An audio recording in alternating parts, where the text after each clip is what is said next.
Salut à tous, j'espère que vous allez bien, que vous êtes en forme. Aujourd'hui on se retrouve donc pour une vidéo arrivage qui sera plutôt différente des précédentes, puisque là vous ne verrez pas de Neo Geo. J'ai décidé de me reconcentrer un petit peu sur la PS1 et sur la Super Famicom. Allez, on perd pas de temps, on enchaîne tout de suite après le générique.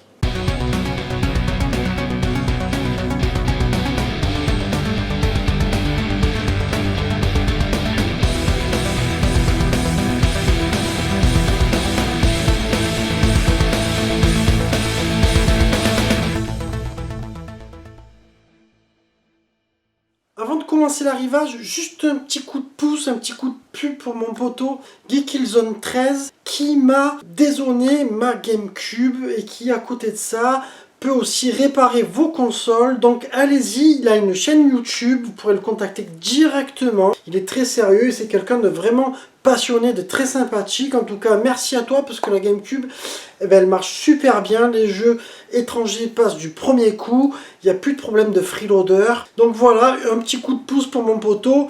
Pensez à aller voir, à vous abonner. Il fait des réparations en live, en direct et tout, c'est excellent.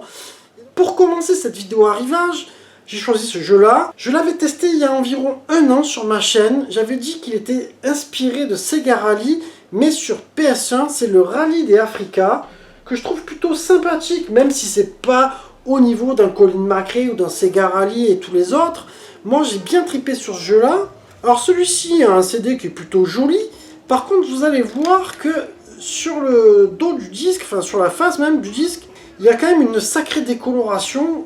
Et à l'heure où je vous parle, je ne l'ai pas encore testé. Je vous ferai savoir sur la chaîne s'il ne marche plus. S'il ne marche plus, ça voudrait dire que vraiment les CD ont une durée de vie qui commence à être bouillante, on va dire. À côté de ça, tu as une notice qui est plutôt sympa. Moi, je trouve que la jaquette est plutôt jolie. Toujours très colorée au niveau des pages, tu vois, moi j'aime bien. C'est vrai qu'on n'a pas toujours été habitué à ça sur les versions européennes, mais ce jeu-là, je crois qu'il n'est pas sorti chez nous. En tout cas, pour moi, c'est un petit jeu qui vaut bien le coup. Et tu le trouves entre 5 et 10 euros au Japon, quoi. Tu vois, donc franchement, c'est pas avec ça que tu vas prendre un risque.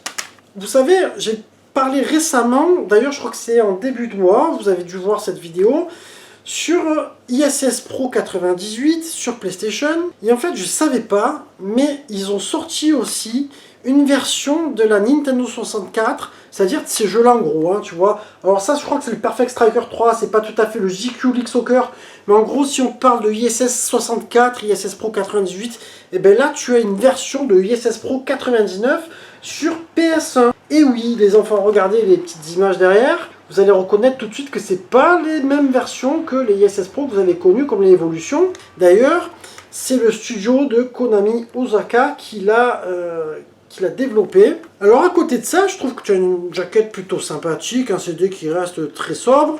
Très bon état, non, plutôt en bon état, qui a quelques traces, mais franchement ça va bien. Et pareil, tu vas avoir une notice qui sera plutôt colorée. Bon après pour les jeux de foot, c'est vrai qu'on n'a pas trop tendance à les regarder. Mais voilà, je suis très content parce que c'est un jeu que tu peux trouver, je crois que je l'ai eu à 73 centimes d'euros les enfants. Donc ça vaut vraiment le coup. Tu prends pas de risque, alors je le testerai et forcément je vous en parlerai sur la chaîne pour vous dire qu'est-ce que j'en pense. Est-ce qu'il est aussi sympa que la version 64, moins bien ou mieux? Et là, je vais encore remercier mon poteau qui se reconnaîtra, JM, puisque grâce à lui, il a trouvé ce jeu-là pour moi, le Mortal Kombat 3 les enfants. Or, en édition pochette cartonnée, je l'avais eu sur PlayStation et tu le vois pas très souvent, même si c'est un jeu qui coûte pas des masses, tu vois, tu le trouves à 15-20 balles.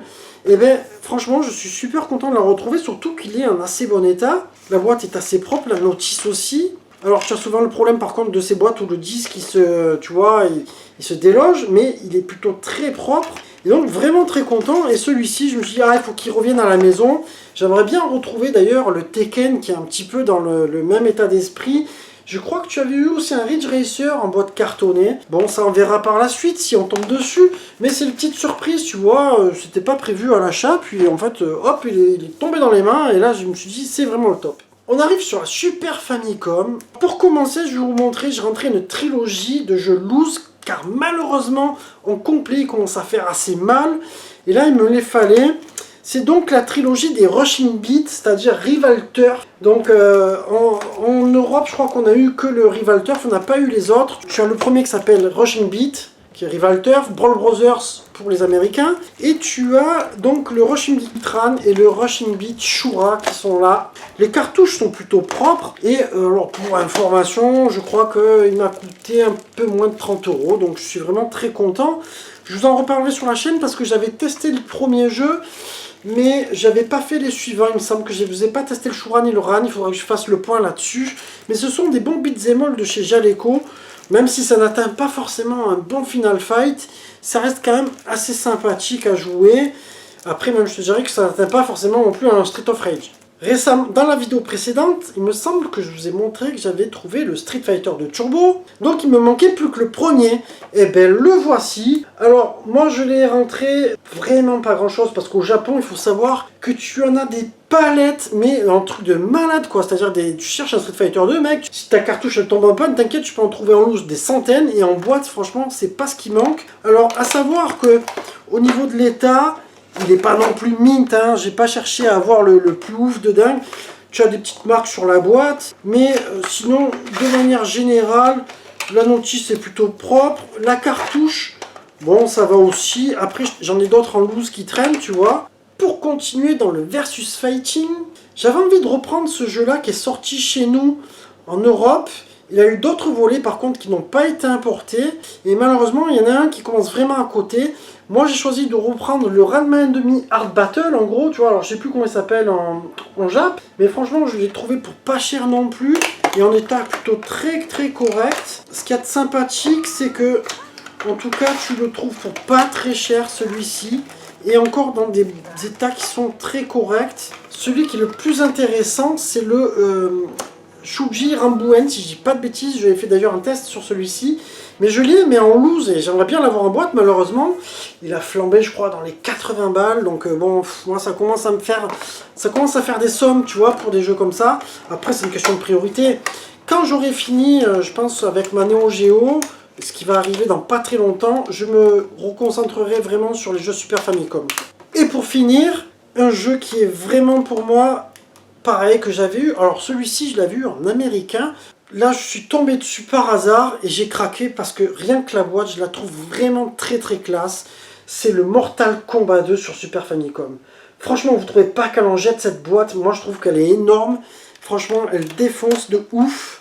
Et le jeu, il est arrivé dans un état plutôt très correct. Alors après, c'est vrai que c'est pas non plus un jeu très courant. Chez eux, il faut savoir qu'ils cotent beaucoup plus cher que chez nous. Parce qu'en Europe, ils en ont tellement vendu des Mortal Kombat 1 et Mortal Kombat 2 que tu peux les trouver genre en boîte à 50-60 balles dans ces eaux-là. Et au Japon, ça n'a pas été le cas. Ils ont été moins vendus.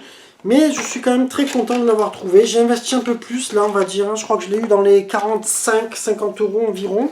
Et franchement, il reste quand même assez correct au niveau de son état. Tu as la petite notice qui va bien, la cartouche qui est assez propre. Alors, est-ce que je prendrai le 1? Je sais pas, parce que j'ai moins de nostalgie. Ce sera peut-être une anthologie que je compléterai par la suite. Une fois que j'aurai fini justement ce set Neo Geo. Et on verra, parce que la Super Famicom, c'est quand même une console de cœur pour moi. C'est vraiment une console qui m'a toujours beaucoup plu.